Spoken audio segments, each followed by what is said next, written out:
빌립보에서 떠난 그 바울 일행은요, 그 암비볼라와 아볼로니아라고 하는 지역을 거쳐서 우리가 익히 들은 데살로니가 서도 있죠. 데살로니가로 향했습니다. 그 빌립보에서는 유대인 디아스포라가 없어서 그래서 회당이 없고 기도처를 따로 찾아야 했는데 데살로니가에는 그 회당이 있었어요. 유대인들이 많이 있었다는 말입니다. 그래서 바울은 이제 회당이 있을 경우 회당에서 먼저 복음을 전했다고 이제 예전에 말씀드린 바가 있어요. 데살로니가에서도 회당에서 복음을 먼저 전하기를 시작합니다. 2절 말씀 같이 한번 보시겠습니다. 2절 말씀 시작.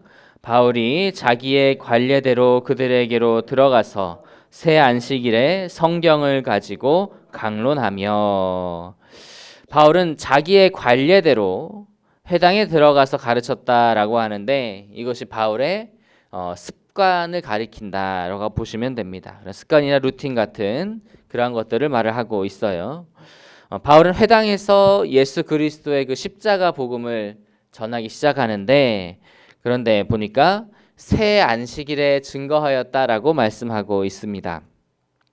그 말은 이제 세 번의 안식일 동안, 3주 동안 복음을 계속해서 증거했다라고 말하는 거예요. 첫 번째 안식일에 복음을 증거를 했는데 그다지 반응이 없었습니다. 두 번째 안식일에도 복음을 전했었는데 그때도 마찬가지였어요. 그런데 포기하지 않고 세 번째 안식일에 복음을 전했는데 그때에 비로소 열매를 맺기 시작을 한 겁니다. 우리 3절과 4절 같이 한번 보실까요? 3절과 4절입니다. 시작. 뜻을 풀어 그리스도가 해를 받고 죽은 자 가운데서 다시 살아나야 할 것을 증언하고 이르되 내가 너희에게 전하는 이 예수가 곧 그리스도라 하니 그 중에 어떤 사람 곧 경건한 헬라인의 큰 무리와 적지 않은 귀부인도 권함을 받고 바울과 실라를 따르나. 바울은 경건한 헬라인의 큰 무리, 그러니까 즉 헬라인으로서 유대교를 개종한 사람들 중에서 많은 열매를 맺게 되었고요. 또 적지 않은 그런 귀족 여인들에게서도 복음을 영접하는 열매를 거두게 됐습니다. 이 데살로니가가 로마에서는 굉장히 중심적인 도시, 큰 도시였어요. 그래서 이곳에서 이 귀족 여인들의 열매를 얻었다라고 하는 것은 나중에 이제 로마 제국이 이제 결국에는 이제 기독교를 공인하는 것에 있어서 큰 역할을 했을 것으로 봅니다. 왜냐하면 이때 그 귀부인들에게 복음이 전해진 것이 계속 그들의 자손들에게도 흘러 들어가면서 이제 지도계층에도 이렇게 복음이 들어갔을 것이라고 짐작할 수 있기 때문에 그렇습니다. 우리는 이제 사도행전에서 이제 사건들이 좀 짤막짤막하게 기록이 되어 있다 보니까 이 바울이 간단하게 복음을 전하고 간단하게 열매를 맺은 줄로 생각을 하기가 쉬워요. 하지만 우리가 말씀을 좀 자세히 살펴보면 그 열매를 맺기까지 많은 수고와 시간이 걸렸다라고 하는 것을 알 수가 있습니다. 예수님께서는 그 3년간 공생의 기간을 거치시면서 그 수고에서 얻으신 열매가 12제자와 500여 명의 성도였습니다. 이제 베드로가 성령 강림 이후에 한 번의 설교로 5천 명이 돌아오는데 그것은 사실 그 예수님의 수고 위에 열매가 그 공생의 기간 동안 계속 다니시면서 가르치셨던 그 수고가 열매를 맺었던 것이라고 그렇게 봐야 할 거예요. 그리고 바울도 이제 고린도에서는 1년 6개월을 머물면서 전도를 했고 에베소에서는 2년 이상 수고했다고 기록을 하고 있습니다. 우리가 앞에서 보았던 그러한 일들도 바울이 하루 만에 그렇게 열매를 거두었다고 볼 수는 없어요. 그래서 이 복음의 열매는 우리가 쉽사리 얻는 것이 아니라는 것을 성경을 통해서 알게 되는 겁니다. 하지만 눈물을 흘리며 씨를 뿌리면 기쁨으로 거두게 되는 것입니다. 우리도 복음을 전할 때 즉시 열매를 맺히지 않으면 좀 굉장히 낙심하고 실망스럽기 마련이에요. 하지만 열매를 맺는 것은 길게 보아야 합니다. 우리가 뭐 식물을 키워 보더라도 뭔가 이제 심었을 때에 열매를 맺기까지는 오랜 시간과 그리고 정성이 필요하잖아요. 전도에서도 정말 그런 겁니다. 열매라고 하는 표현이 딱 맞는 것 같아요. 예수님도 또 위대한 사도들도 열매 맺기까지 많은 수고와 시간을 들였던 것을 기억하며 낙심하지 말고 힘을 내어 복음을 전하는 저 여러분이 될 수 있기를 주님의 이름으로 축복합니다. 자, 한편 이번에도 바울의 사역을 방해하는 세력이 있어요. 그 세력이 누구냐면 바로 유대인들입니다. 우리 5절에서 7절까지 말씀을 같이 한번 읽어보겠습니다. 5절에서 7절입니다. 시작.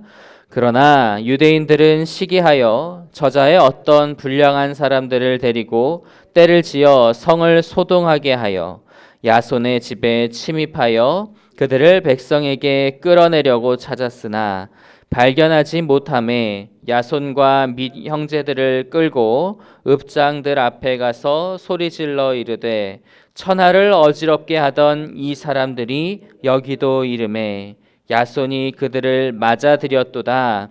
이 사람들이 다 가이사의 명을 거역하여 말하되 다른 임금 곧 예수라 하는 이가 있다 하더이다 하니. 자, 유대인들은 바울이 열매 거두는 것을 시기해서 바울을 대적하기 시작을 합니다. 그래서 이제 바울이 거주하고 있는 곳을 찾아서 들이닥치고요. 바울이 마침 그 자리에 없으니까 집주인 야손을 대신 끌고 가서 사람들 앞에서 고발을 하게 돼요.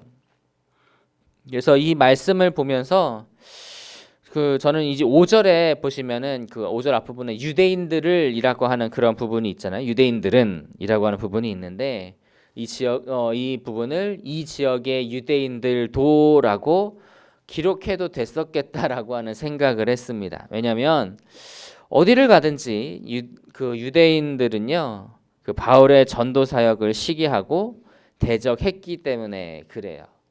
얼마나 그 대적하는 모습이 똑같은지 그들은 늘 같은 패턴으로 바울을 시기하고 바울을 대적하고 바울을 끌고 가 고발하고 또 박해합니다. 그리고 바울이 이제 옆 동네로 옮겨가서 전도를 하면 또 쫓아와서 방해를 놓아요. 그들은 왜 이렇게 적극적으로 방해를 하는 것일까요? 그 방해의 근원이 바울을 시기하였기 때문이다. 그러니까 시기심 때문에 그런 겁니다. 그들은 바울이 많은 열매를 맺는 것을 시기를 했고요. 또 유대교에 귀한 많은 사람들을 또 빼앗아가는 것을 시기를 했습니다. 그러니까 마귀가 그들의 시기심을 이용을 해서 복음 전도를 방해하는 도구를 삼았던 거예요. 이 시기심은 하늘로부터 오는 성품이 아닙니다. 그것은 우리에게 마귀가 틈타 악용하게 하는 그런 나쁜 성품이에요. 우리는 이 시기심을 매우 경계해야 합니다. 우리 역시 이 시기심을 품게 될 경우에 마귀가 그 시기심을 이용하여 자기 뜻을 이루려고 할 것이기 때문이에요. 마귀에게 우리를 도구로 제공하는 꼴이 된다라고 하는 것이죠. 그래서 우리는 우리 마음의 중심을 하나님께 두고 하나님 중심으로 생각을 해야 합니다. 만약에 우리가 하나님 중심으로 생각한다면요, 우리가 기뻐할 수 있어요. 다른 이들의 열매도요, 기뻐할 수 있어요. 왜냐하면 우리가 사랑하는 주님께서 기뻐하시는 그 열매를 맺었기 때문에 그런 거예요. 주님께서 기뻐하시니 나도 기뻐할 수가 있는 것이죠. 그래서 우리 마음에서는 그런 시기심으로 인해서 마귀에게 이용당하는 것이 아니라 하나님 중심의 마음을 가지고 살아갈 수 있는 그러한 저와 여러분들이 다 되어야 할 줄로 믿습니다. 주님 중심으로 살아갈 수 있는 저와 여러분 다 되시기를 주님의 이름으로 축복합니다.